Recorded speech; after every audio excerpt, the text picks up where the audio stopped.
Équipe Kundi Mama.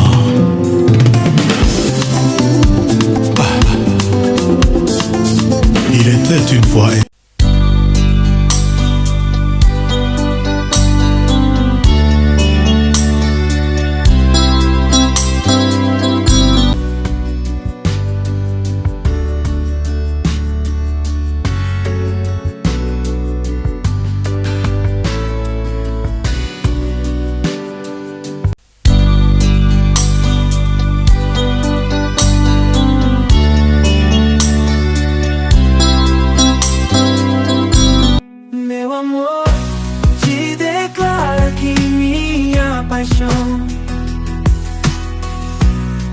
Sentimento puro sem explicação.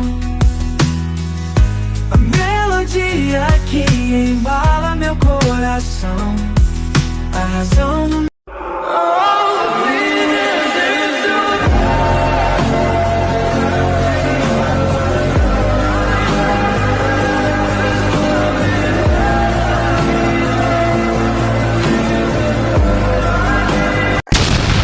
Très chers téléspectateurs, les amis de Mwaka Télévision, je suis à l'honneur parce qu'aujourd'hui, je voulais parler des 60 ans d'âge d'un couple qui ont totalisé cette année que je viens de vous dire 60 ans d'âge. Hier, on était à Saint-Tarsis, à Kimbola, précisément à la commune de Mongafola, là où nous avons assisté à la fête de Mabota organisée par l'Église catholique.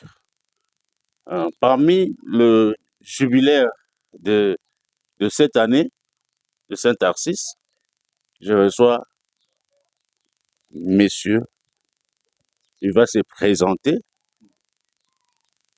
et c'est lui qui a totalisé 60 ans d'âge de leur couple, de leur mariage. Excusez vraiment parce que la maman, elle est indisposée d'être avec nous suite de l'état de santé. Je vous dis bonjour là où vous êtes, ou bien bonsoir, ça dépend dans lesquels que vous êtes en train de suivre notre émission Libota, Libala et Aesengo. Je suis content de vous dire, papa, bonjour. Bonjour mon frère, merci. Tout sur la lingala français, tout ça. Tout, voilà. Et voilà, aux autres, na micro, na otala gaba téléspectateur, ou va représenter na bisokuna. On s'est présenté. Merci chers téléspectateurs, merci à Papa et moi pour la télévision. Oui. Je me présente aussi simple que ça, je m'appelle Hippolyte Osomba. Je suis né en 1942 et je totalise de 83 ans. Wow. Je me suis marié à 23 ans et ma femme en avait 18. Je suis de 5 ans plus âgé qu'elle. Et voilà, du décembre 1965, notre mariage à Kinshasa, à Lemba, à la paroisse Saint-Augustin, à aujourd'hui, c'est 60 ans de 60 ans d'âge. 60 ans de mariage dans les couples. On dit ça de fidélité, voilà. De 60 ans, il y a fidélité. Nakati, il y a Libala. Na maman. Maman Pomone Zanang. Maman Pomone est Marie-Jeanne Angèle, épouse Osombo évidemment. Son nom de famille, c'est Angèle. Angèle. Nous sommes tous ici. Pas Angèle, mais non, Angèle. Pas Angèle. Angèle. Ok. Nous sommes tous ici de la paroisse Chumbe Sainte-Marie dans le Sankour. De Sankour. Dans la province de Sankour. Mais ici à Kinshasa, vous habitez sur l'avenue Sankour. Nous habitons comme par hasard sur l'avenue Sankour. Le Sankour dans les origines, ça vous poursuit toujours. Vraiment. Je suis du Sankour et je suis à Kimbola. À Kimbola, depuis sur 35 ans. À depuis Kimbola. 35 ans que nous sommes à Kimbola. On est entré ici. Depuis 35 ans que nous sommes à Kimbola. Donc, nous sommes entrés à la... Depuis 35 ans, Kimbola existe. Ça veut dire que Kimbola, nous sommes les pionniers de Kimbola. Et vous allez comprendre pourquoi cette avenue s'appelle Sankour. Parce que nous lui avons donné le nom de notre province. Et vous êtes pas... Voilà. Moi, nazoloba. Kengai nakotaki awa le 1er décembre 1990. Alors. Ndi naza lobo yanga. Ok. Tokutaki bato epela wa te. Ezalaki vraiment. Toloba ezalaka ke sobe. Banzete nyonso za komona. C'est moi qui les ai mis sur place. Ok. Et Dieu a fait le reste. Très bien. Voilà. Tu peux tenir du souravi. Comment Kinshasa na Mbulangi? Nakomaki na Kinshasa en 1900, tous les années 63, 64. 63, 64, non, 63, 64, j'avais dans... je suis né en 42, donc j'avais plus de 20 ans. Et je suis marié à 65. Ok, merci. Donc j'avais dans les 20 ans. J'ai commencé par Choumbé, je suis allé à Lodja, au collège Saint-Augustin, au collège Saint-Louis, à Loulouabou à l'époque. Et de Loulouabou, quand j'ai terminé, je suis venu à l'université Lobanium. Et alors, quand je me suis marié, je venais de terminer ma première candidature. Alors, je me suis marié et je traîne ma femme sur 3 années d'université comme étudiant. Et quand nous avons terminé, bon, dans la vie, jusqu'aujourd'hui. Donc, elle m'a connu en tant qu'étudiant. Je lui ai fait le plaisir de ne jamais connaître la deuxième session. Parce que pour nous, nous habitions dans un camp des étudiants dits mariés, à Lemba, tous des jeunes, dans la tranche de 25, et tout ça, et nos femmes, c'est dans la tranche de 20 ans. Alors, vous imaginez, ces maisons, cet enfilage des maisons qui se succèdent l'une après l'autre.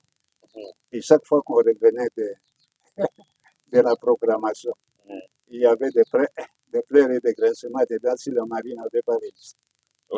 Et moi, j'ai évité ça à ma femme. Je lui ai dit que je réussirais à chaque session. Et ça a été fait comme ça pendant les 3 ans que j'étais avec elle. Deuxième candidature, première licence et deuxième licence.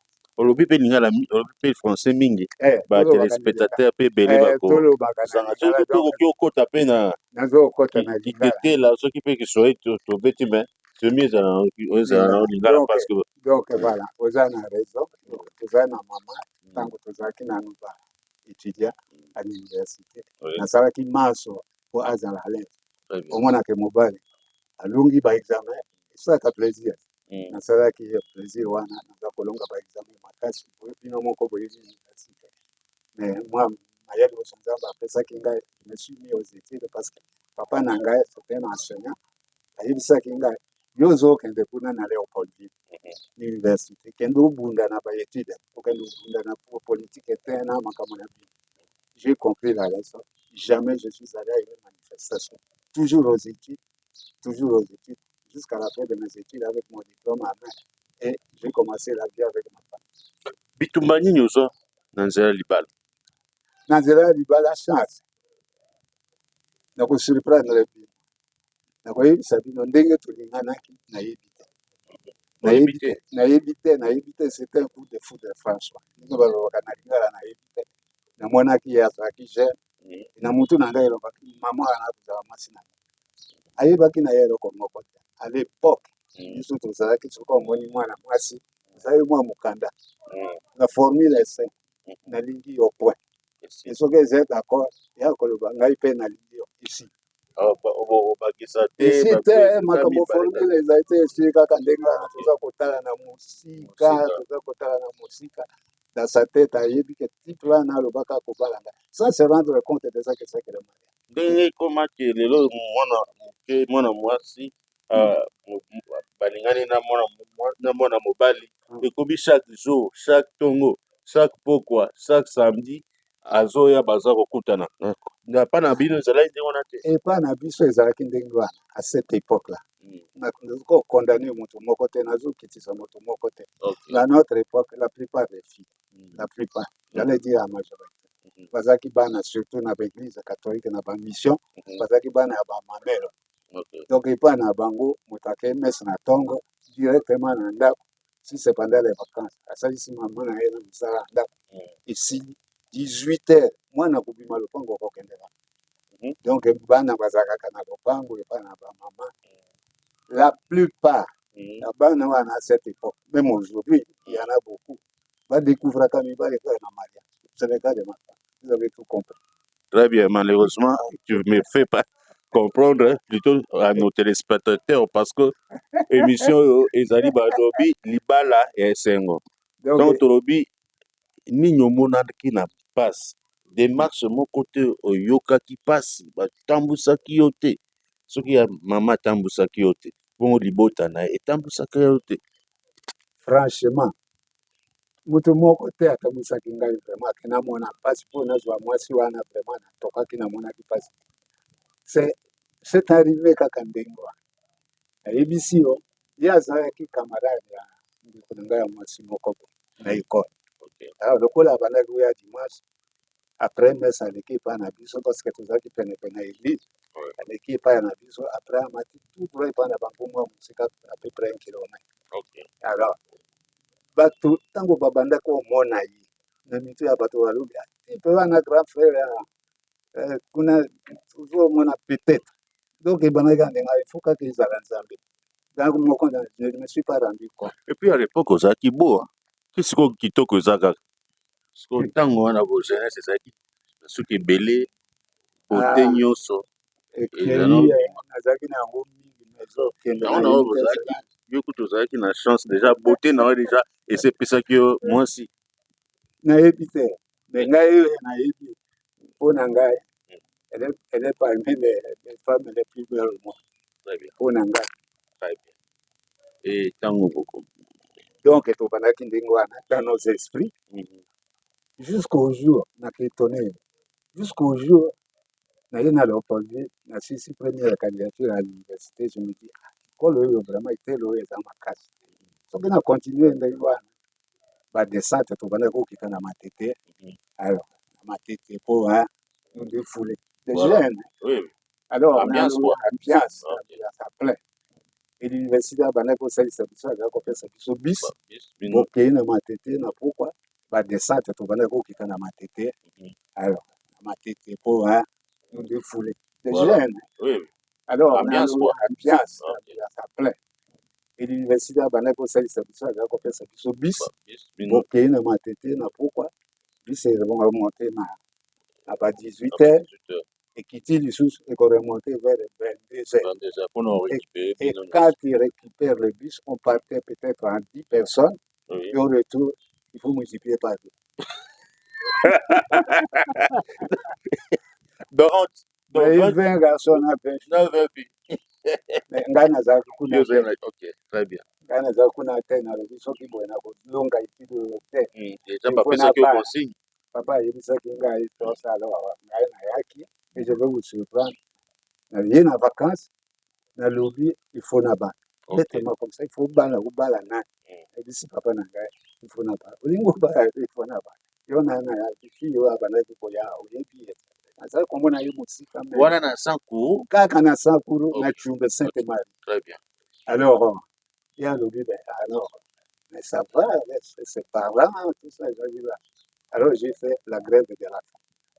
Dans ma famille, je suis la première personne, ici pas la dernière. Et pourquoi vous savez fin omi pimi bilo olia pona na mi pimi biloko parce que nalingaki na forcer papa akende kufuka mepa ya papa ya mwana mwasi wana pe aconvaincre ya pesa ye comme na bala. Mais papa boyaki te papa boyaki te mais j'ai fait la pression papa alobi mais pourquoi 2 jours nazomona yo ozali oza malamu te nalobi mpona mwana mwasi wana me tokubanda ndenge kende obondela papa na ye mpona bala ya mbala kaka ndenge wana papa zwi biro ake maso oyo asali kuna nayebi te me nayebi kafukamaki lokola c'était notable papa ya mama na bana oyo bien notable quelque part ye alobi papa monene aye koba kofukama te me mwana na ye wa mobali nayebi mosika il n'est pas très mosika alors mpo tokomi boye papa alobi ye alobi alingi mwana na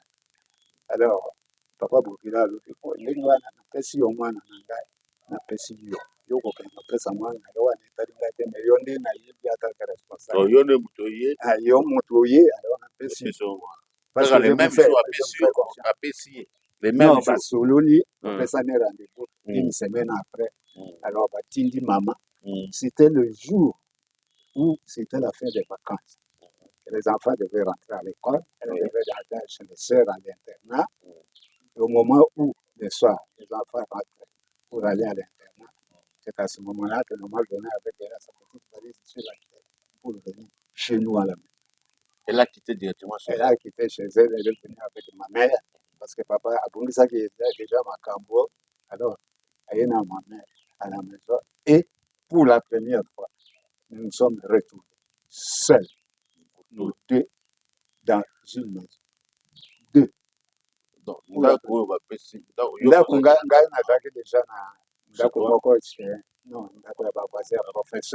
et le professeur n'était pas. Nous sommes sur la venue de professeur. Moi, donc, ceux qui étaient en vacances, voilà qu'on l'a. Alors, pour la première fois, nous nous sommes retrouvés seuls, dramatique. Mais comme je connaissais un peu la vie, je l'ai initié. Vous avez compris. Ok, je ne peux pas entrer au détail là, mais en deux mots, tango balié, ovandi na ye oyebi bizaleli na ye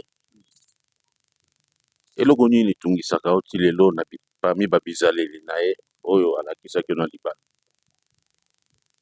En tout cas, il faut que nous avons je dois être depuis le premier jour jusqu'au jour. Et là, comment côté ça peut côté ya mwana mwasi wa mama. Et là, comment côté ya mirakate, kazani ya labimakate, alobaka mingi te, ye mosala na ye bana na ye, et on en a eu sur 20 ans, on en a eu 10.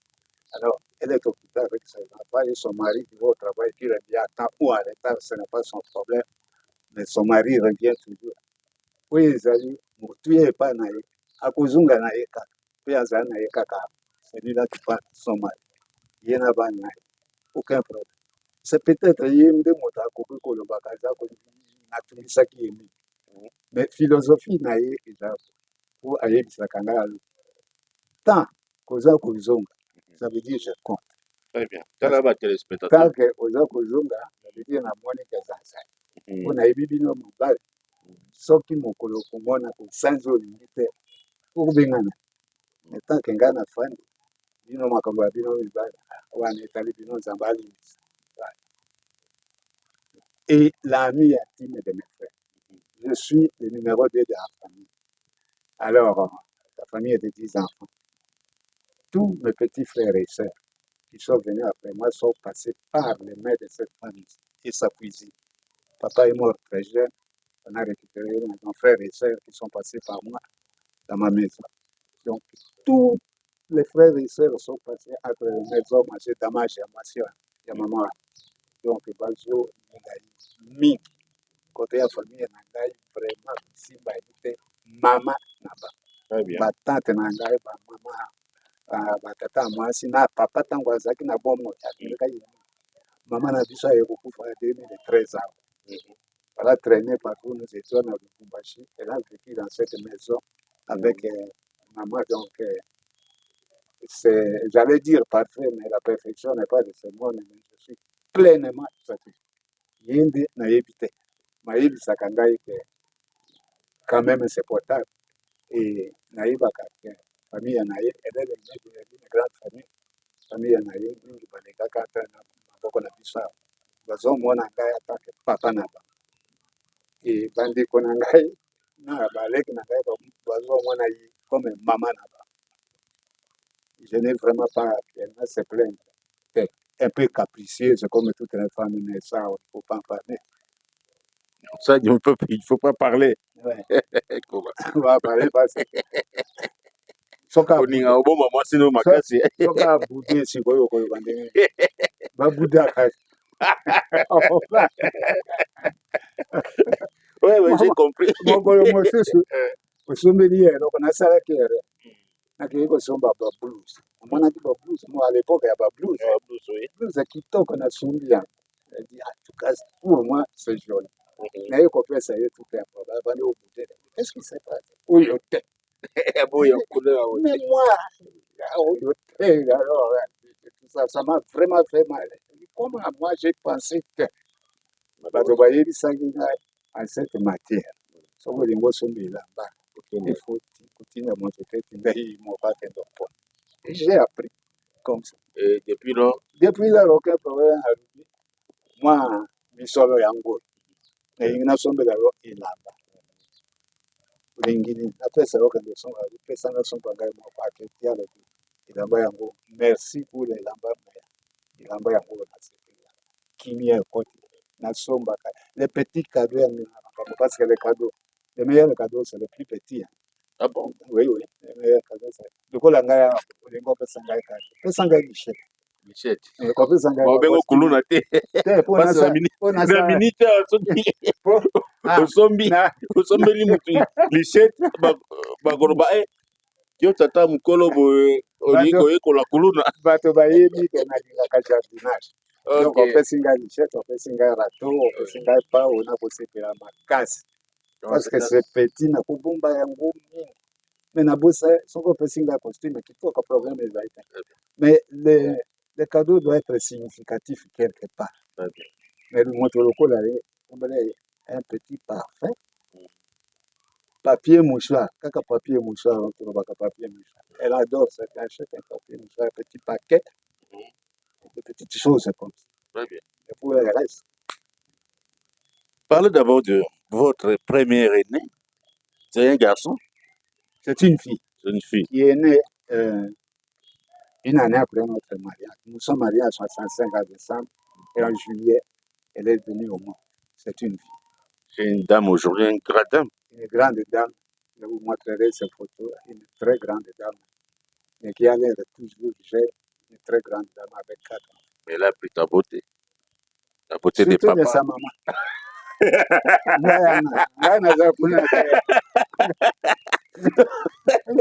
Très cher téléspectateur, papa, en tout cas, tu l'as voté, mais pendant l'émission, comme ça, maman. C'est très bien.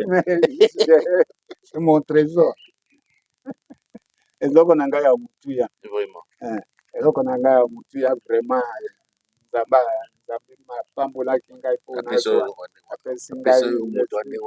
Modèle oyembela kayeba nzembo voir mongongo na yeza kama be puis je ne sais pas koyemba na télévision parce que wa musicien te mais so bofandi osepela koyembela nzembo nini ngai nayembaka te oyo nasalaka napesaka yeba bise sur les lèvres ebele surtout devant les enfants bozoka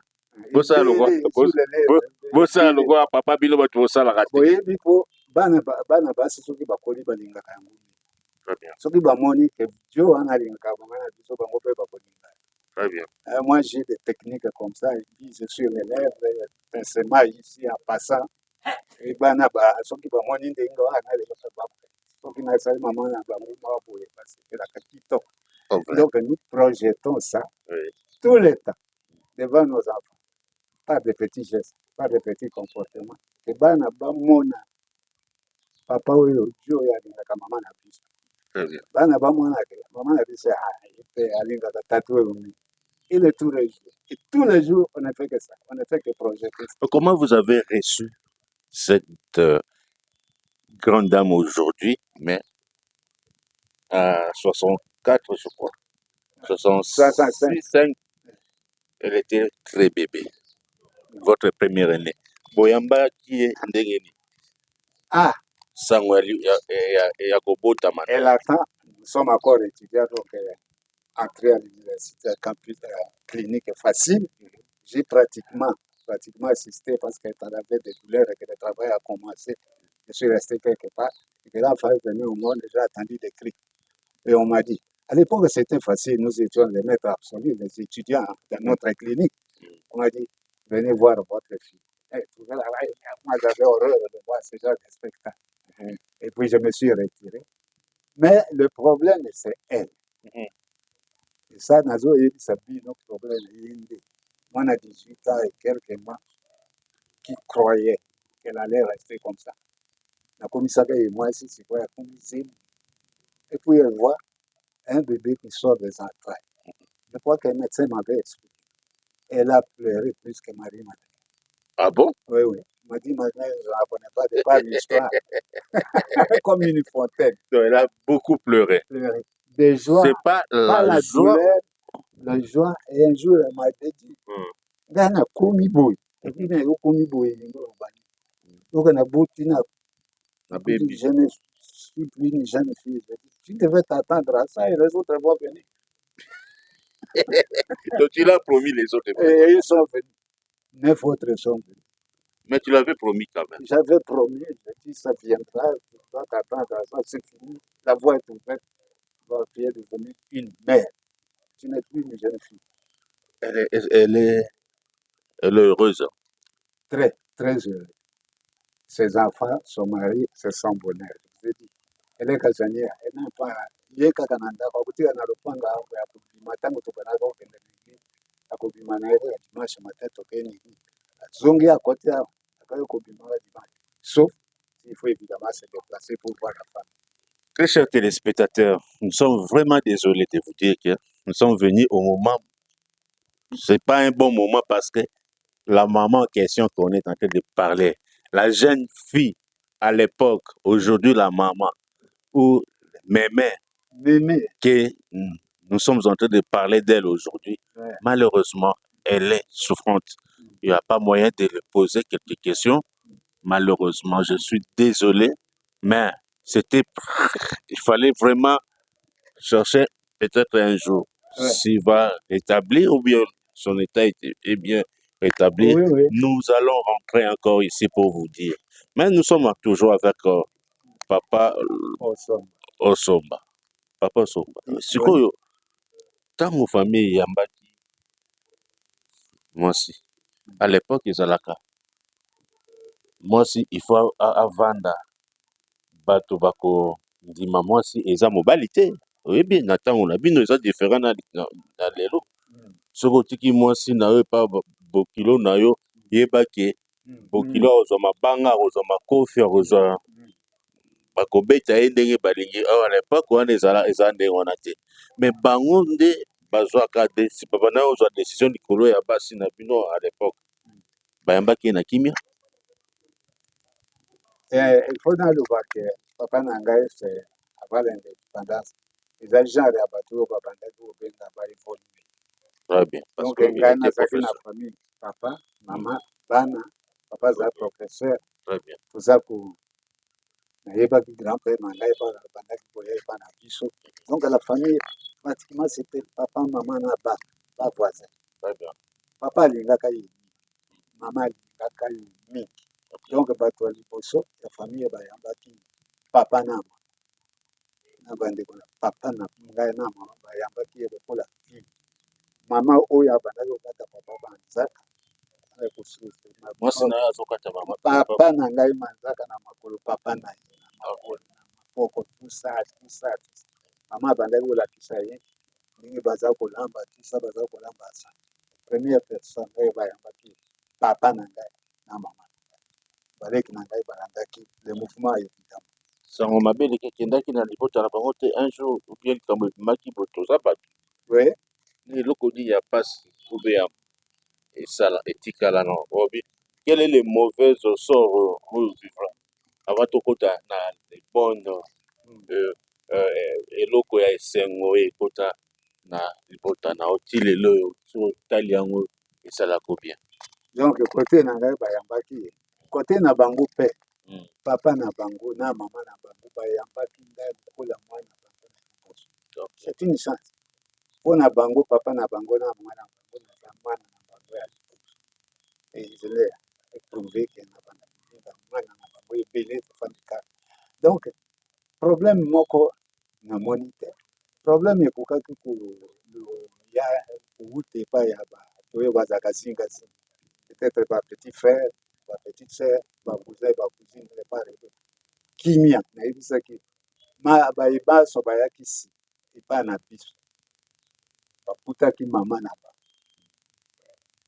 Vous imaginez ngai na bino leki moko aye akoti alobi o mwa basulie na ngai problème akamati sulie apesi alelata kende otambola chemise kende otambola soki naye kotuna alobi no ye alataki yango kozwa yango lisusu eza kosala eza na moko kodebrouye aza nano étudia asibesi donc kote wana epare do baleki na ye na récupéraki mingi Tango bazaki bana mike, na kotisi bango na ba étude, mingi bakomi na poto, babali, tout ça. Donc tout le bac, de part et d'autre, esengo ezalaki vraiment.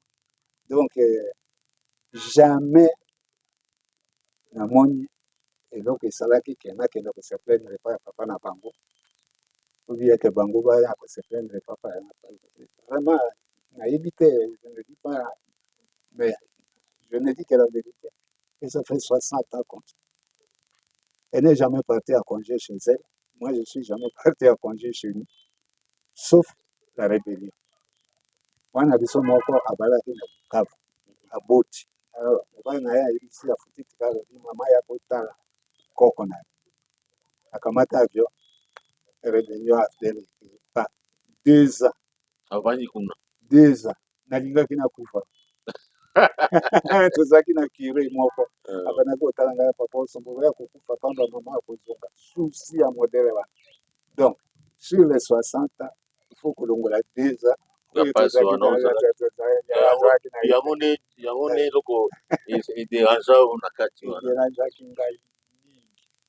Mokola azongaki yepe esika azali pour la première fois il a développé estomac parce que kokanisa mingi alobaka mingi te nakanisaka mingi donc adevelopaka estomac et puis après ayebisi ngai amoni ngai bon on a repris, on a essayé de récupérer les 2 ans mais ce n'est pas possible.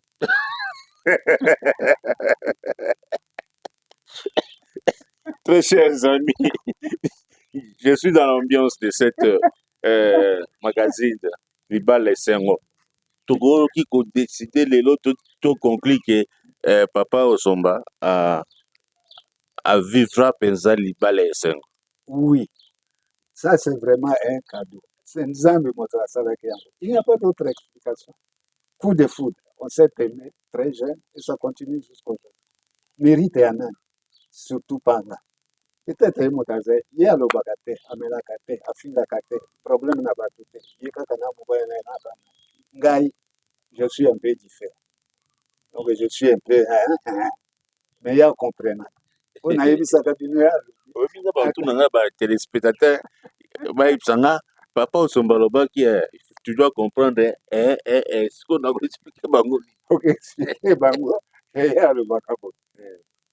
Ata okende nini okozonga mokolo na koyebaka oboyi ngai, ça veut dire okende mpela to oye obengani ngai. Ah d'accord, ok. Obengani ngai te. Ozongaka na yo kaka. Il paraît que mibali bazalaka ndenge wana. On va suivre, je vais subir cette expérience. Bima na couloir soki ezalaka kende na douche soki wapi pomoni espace wana nyonso eza na nani na maîtresse nango donc respect na bamama bongo papa tokomi na suka abakisa na cadre ya respect. Okay. Côté ya cuisine esika balamba. Je suis content, je ne sais pas je ne sais pas trop bana balandi nani na ebisengo na kitoko bana généralement bana bazalaka plus ou moins une synthèse. Soki otali mwana olobi tala kote ya mama na tala kote ya na physiquement bana ye bazwaka ye mingi donc bazali lokola mama na bango ata moko akokani na yo te te tokokani soki otali boye ti comme un artiste soki atali moto boye asali kaka coup de pinceau omoni ke kasi ye wana donc soki otali te oloba Osomba ye wana soki otali te olobi mama na bango ye wana mais mpona caractère fo toloba ya solo bana mingi bazwi ngai eza kote ya basi eza kote ya mibali kati ya basi mingi bazwi ngai kote ya caractère buya na kote tuka mosusu kama lokola mama na bango c'est la synthèse. bana oyo bazwi kote ya mama na bango bana oyo bazwi oyo baza basi désordre ekotaka na libala na bango te parce que comportement ya papa eza lokola sincèrement ça veut dire que toti yango na compte ke soki moto azalaka soki nalobi boye nalobi te ke azalaka mobulu na sens oyo toyokaka mobulu c'est na sens ya confirmer la personnalité boye nakondima te avec tous les respects mon cher mari boye faut pas dépasser les limites. Ok. Mais, il est par rapport à Nanga, attends à dépasser les limites à Zakota. Donc, on comprend. Moussou, ça voyait, vous savez, mon frère, ça n'est pas comme ça. Mais, Moussou, ça va le barrer. Tout petit, il y a ça qu'on va le faire. Alors, il y en a de tous côtés, côté à Bassi, côté à Meba, tout ça. C'est ça, maman a dit son mot, tout ça, elle a dit maman. Elle est à Bachi, elle a fait 10 enfants. Elle a grandi les enfants. Quand elle a eu, pour la maman, Moussou, elle a dit sa maman, elle vit très, très, très, très bien. Je suis content de mes beaux-fils et tout ça, aucun. Aujourd'hui, je sais qu'on vous a trop fait parler. On vous a beaucoup parlé. De l'obissu est belé. Il faut paiement. Mais, conseil avant qu'il ne repaiement. Conseil nini.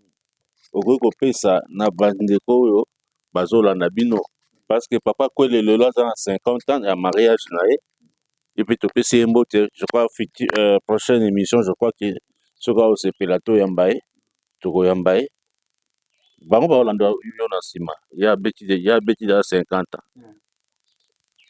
na bana oyo ya bino bozobota na Kinshasa conseil nini okopesa bango soki osaengage na eloko oyo babengaka mariage faut koyeba ntina na lokola ngai nazali chrétien osenga nzambe parce que c'est une vocation osenga nzambe est-ce que c'est ça ma vocation de me marier il vous répondra akolakisa yo nzela mpe akopesa yo makoki me makoki wana nzambe apesaka biso il faut kokolisa yango faut entretenir le talent dans le mariage soki bofandi bato mibale de sexe différent d'âge différent, de nature différente plus ou moins parce que homme et femme. Mais c'est complète à ce moment-là. Kobo sanate basi balingaka tendresse. Amona bolingi surtout bozana bana pe bamona ke yo jo wana alingaka mama na biso wana ekomi mama na biso. Bamibali pe bakolo wana ekomi mama oyo alingaka papa na biso. Omoni et vous faites ça, ça va très bien. Beaucoup de tendresse et beaucoup de respect. Maman nous avons dans la famille. Nous avons peut-être moins possibilité de éviter. Si vous faites. Famille en a. Nous sommes en Afrique. Maman a pensé à la geste. À côté, si comme moi, alors, ils allaient à combattre à ce soir, publiquement. Maman peut-être à ça, moi, alors, comme on peut. Ah, chez moi, est-ce que maman, la maîtresse de la maison, la maîtresse, il faut un bon ça le respect dû à la femme, ça veut dire elle est la maîtresse. Il faut respecter qui maîtresse naël, ça veut dire qui beaucoup naël na kati ya ndako oyo. Dès qu'on a ya pesi chaise. Il a décidé, c'était la maîtresse. Et comme il y a un cambo, tout ça, ça veut dire mais il y a un chef wapi. Il y a un chef ou pas naï. Oh, mibali oyo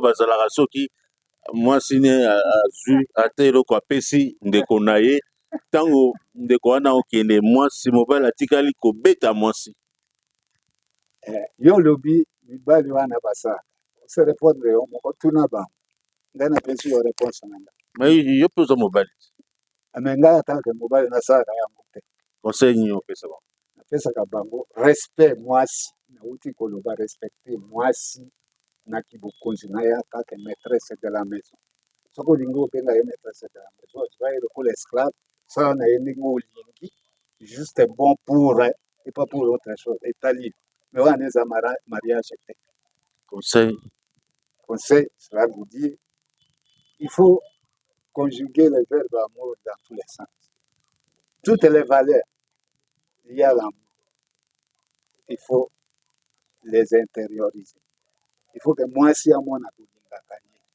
discours eza na place te je t'aime beaucoup eloko te il faut ka sentir nzoto na ye kolingaka ye il faut amona yango na mizaleli na yo na misala na yo ke ye azali afandi epai na ye ezala moke verbe moko nalingaka terme moko nalingaka ezalaka pale eza moke eza monene eza pale j'adore ça na mwasi esika afandi alobi aza na palais na ye. Papa akendeki mosala aye na mwa sachet ata ya noir ata ya pembe na ye na palais na ye. Mama ndeko na ye aye komona ye pa na palais na ye, abimisi mwa loso na palais na ye akabi. C'est son palais, c'est ça.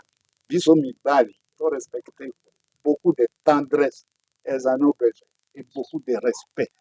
C'est la maîtresse de la maison et que ses parents, membre de sa famille, soki baye bayoka mwana na biso azali sika, elle est très bien. Modèle ya ndako ezali te, mais ezali ndenge aza koyoka azali na palais na ye, famille na ye faut basentir yango. Voilà, boyoki via lobi toloba on a ndenge ya terme ya kinois.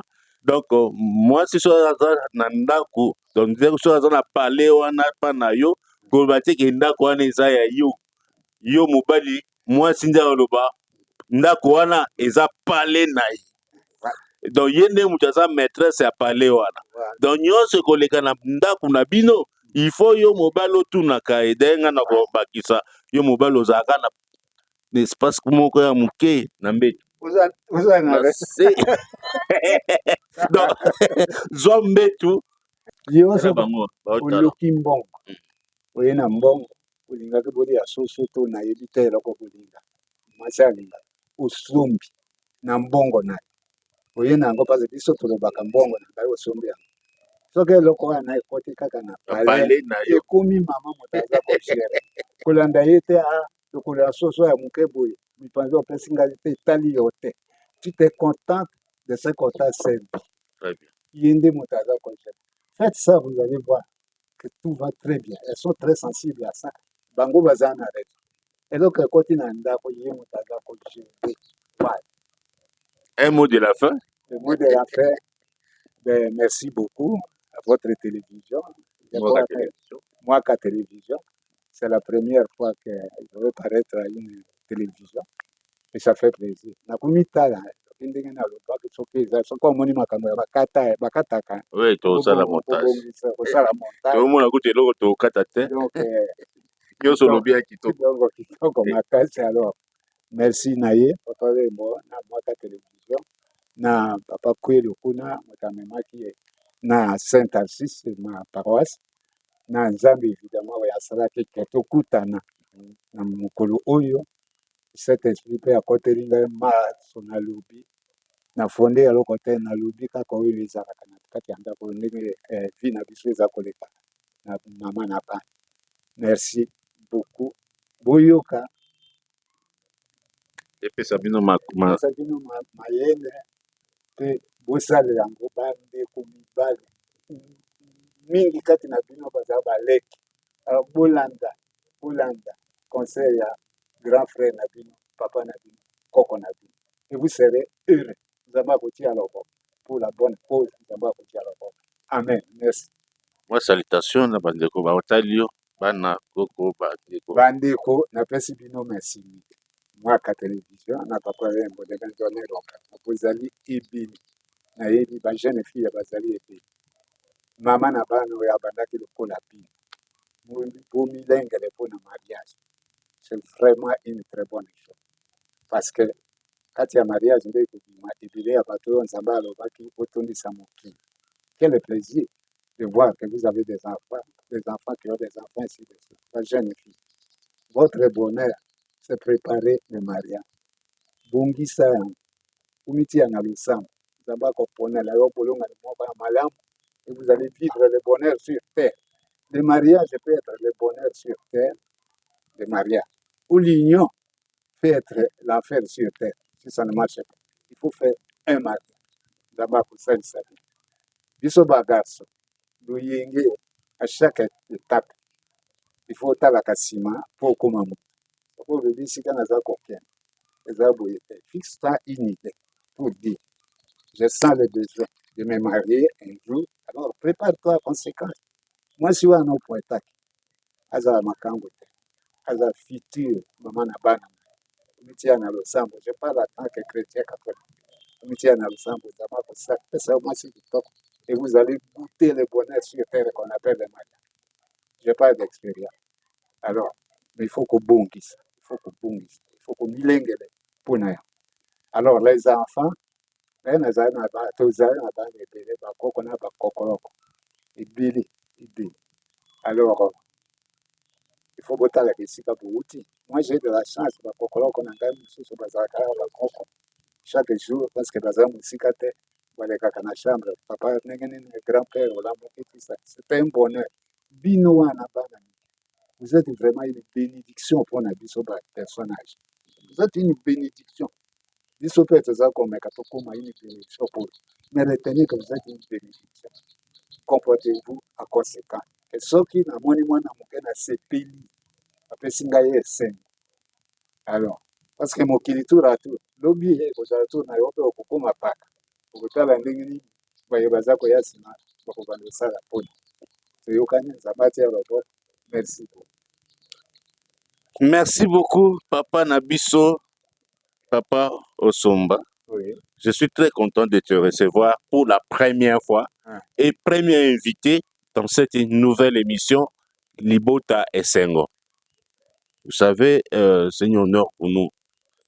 C'est un honneur aussi pour nos téléspectateurs à moi qu'à la télévision. Oh, ils ont première émission, premier numéro d'émission Libota Essengo. Oh, Toyambi Lelo pour la première fois invité à Liboso Papa Osomba. Merci Nzambe Pambola yo. Fungoli motema na yo. Un jour malobo to sololi bato ebele ba olukanga.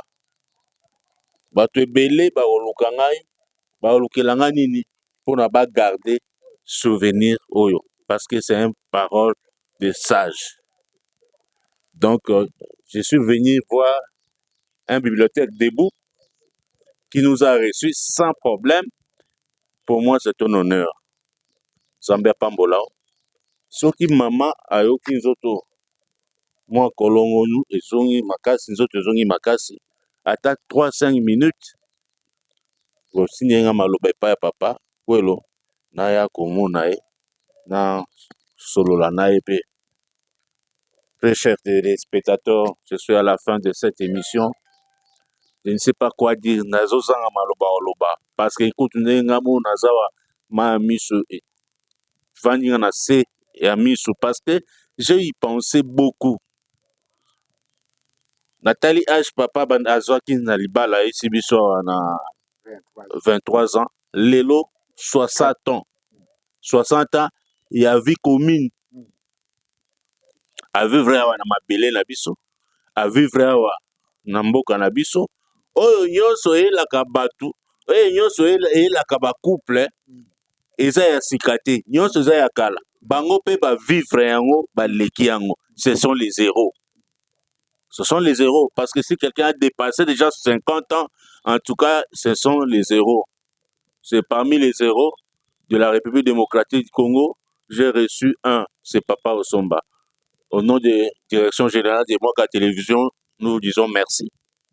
Et nous gardons votre nom dans notre archive. Et peut-être un jour, vous allez visiter notre siège, ou bien soit notre bureau, soit là où nos antennes. Un jour, vous allez voir votre nom dans une pièce. Ça sera un souvenir parce qu'on va dire que c'est la première invitée de l'émission Libala SM. Je vous dis merci de nous avoir suivis. Je salue tout le monde qui nous regarde et je vais vous inviter sur vos CPL une émission. Vous partagez, vous abonner, vous laguer pour permettre etikala et bandeko bino boko partager batala balanda Libala Essengo à travers conseil ya Papa Osomba. Merci Papa. Zambé Apambola. Merci na Papa Kwelo permettre qui kolongwa na kilo ya 50 ans na ya vie komi ya libala na ya sundoli maman ne kuna a préféré kolanda mwaka télévision pour na tokoma awa Papa Kwelo Nzambe Apambola yo libota mobimba. Je crois qu'ici prochainement nous serons chez vous pour nos téléspectateurs pas continuer à vivre deuxième numéro, il y a Libala et Sengo. Merci de nous avoir suivis. Merci à tout le monde. Bokabola na bokabola nino manjo pona tozala na bino ensemble. Merci de nous avoir suivis. Au revoir. Continuez à suivre nos chaînes. Continuez à suivre nos programmes. Quant à moi, je vous dis au revoir. On va se retrouver demain. Merci beaucoup. Merci à papa. Merci à vous. Merci.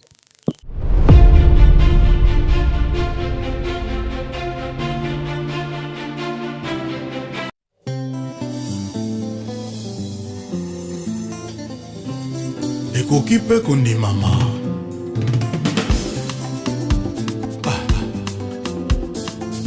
Il était une fois NG.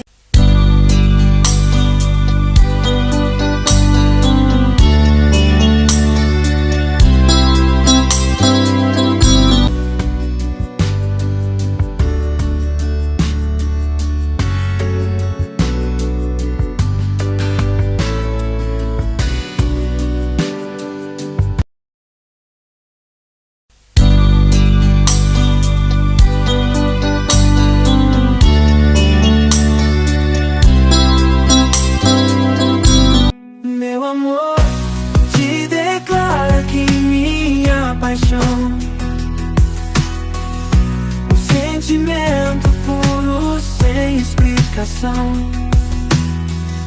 A melodia que embala meu coração. A razão no